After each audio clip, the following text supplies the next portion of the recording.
Hi everyone, my name is Giselle Gonzalez Vargas, and the library that I chose to visit was the Corona Public Library in Corona, California. The Corona Public Library is technically my local library, and even though it's not located in the city of Eastvale where I live, the Corona Public Library is one of the biggest libraries around us and has just always been seen as the local library.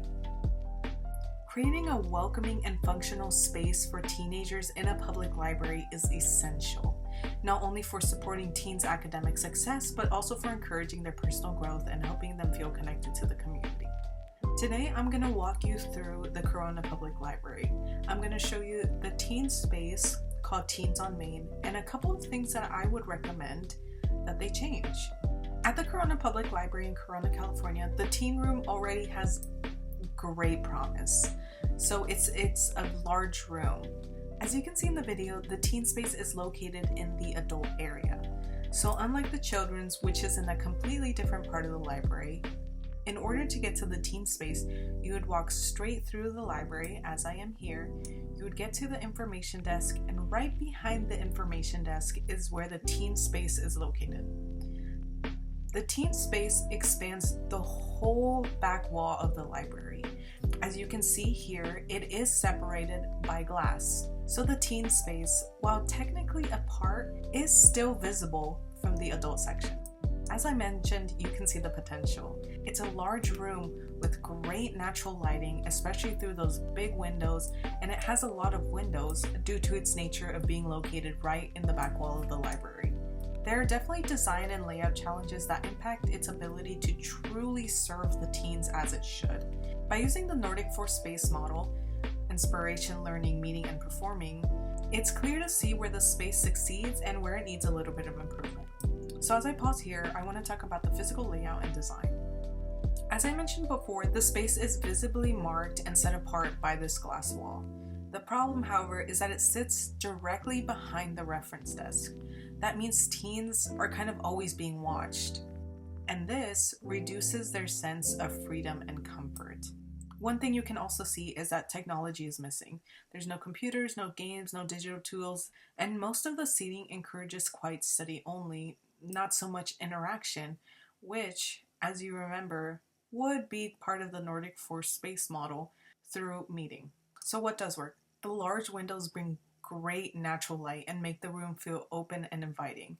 I mean, look at these large windows. You can see out through the main street, which is the main street in Corona, and it is just so refreshing to see a room that's not closed off. So one of the main things in the room is this colorful mural filled with words like love, right, and mystery, as well as references to authors like Tolkien, Orwell, Bradbury, and it's a great start. Visually, it's the centerpiece of the room. But as Professor Velasquez pointed out in her lecture, murals like this can sometimes be a problem because the references don't always stay relevant. In this case, even though authors like Orwell, Bradbury, Tolkien are classic authors and widely known by a lot of people, for teens, they just might not stick as well. One way to refresh this is by inviting teens themselves to contribute. Through community art initiative, the mural could evolve to feature current authors, graphic novel characters, or currently relevant quotes, and teens can even submit their suggestions or even help paint it. Even a simple addition, like butcher paper, lets teens write quotes, doodle, or leave messages on the wall, fostering a sense of ownership. The space itself already leans heavily towards a learning space. The current teen room supports this layout well, with large tables, lots of natural lighting, and a peaceful atmosphere. But there's definitely rooms for improvements. One of the round tables could be turned into a resource table, a spot where teens can get their resource, such as study tips, mental health support, and even knowing about library programs. The nearby teen board, which I will talk about in a minute, is another great place to post these materials.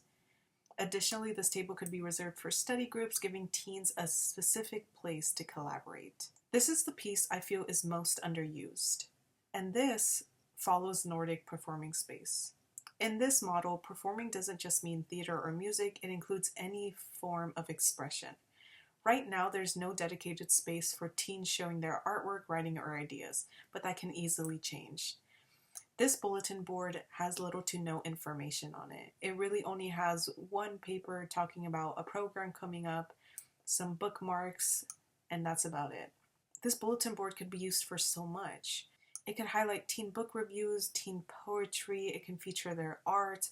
This board can be used as a place for teens to interact with each other or just to make their place their own. It's low cost and turns an empty wall essentially into a platform of expression. And then one of the final parts, the meeting space. Right now, the layout of the tables is in neat rows and it gives more of a study hall vibe than a teen hangout zone. By clustering some of the tables and chairs together or forming conversation pods, the room could become even more welcoming. Also, the bar height stools in the very back, the ones that were by the window, have built-in outlets, making them a great place for casual meetups, light gaming, and other collaborative work. There could be signs like game table, creative corner placed on those tables so the teens know exactly what those spaces are for. Also, finally, another thing I would like to improve is that there's a sign listing the hours when the space is reserved for teens only. I believe this policy should stay and it's important. It gives teens ownership and a sense of belonging. However, the current staff positioning behind the reference desk makes the space feel more watched.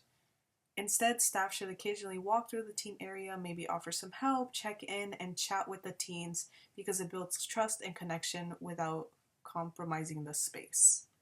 The Corona Public Library teen space has a lot of strong foundations. I mean, it has great lighting, ample seating, and a lot of quiet zones that are really great for the teens in the community. These small adjustments can make this already fantastic looking room even greater. By including teens in the decision-making process through things like the teen board, the library strengthens not just the room, but the teens in their community.